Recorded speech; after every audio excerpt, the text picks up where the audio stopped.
Respiration is just breathing, right? Wrong. Respiration is the chemical process that supplies the body with energy for all other life processes: growth and repair of cells, muscle contraction, protein synthesis, sending nerve impulses, absorbing molecules in active transport, to name just a few. It happens in all living cells, not just animal cells, but also plant cells. There are two types of respiration: aerobic and anaerobic respiration. Aerobic means with air, and so needs oxygen, whereas anaerobic respiration doesn't need oxygen. Let's start by looking at aerobic respiration. Aerobic respiration releases energy in cells by breaking down food substances whilst in the presence of oxygen. It is represented by this simplified equation. But don't forget the energy which is released.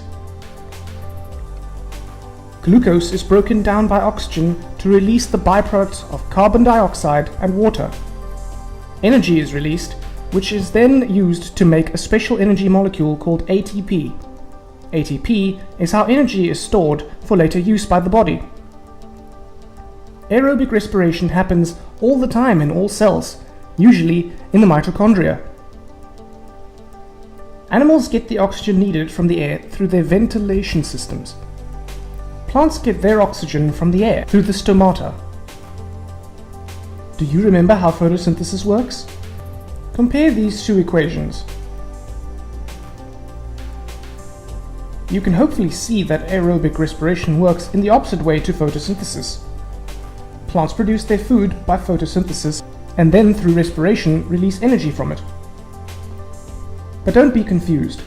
Whilst plants do release oxygen as a byproduct of photosynthesis, they don't necessarily take in this oxygen for respiration.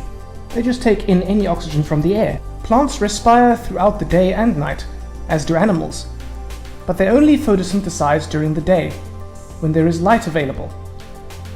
So this is how aerobic, or with air, respiration works. You just need to remember that glucose is broken down in the presence of oxygen to release carbon dioxide, water, and energy. In the next video, we will have a look at anaerobic respiration and how it differs.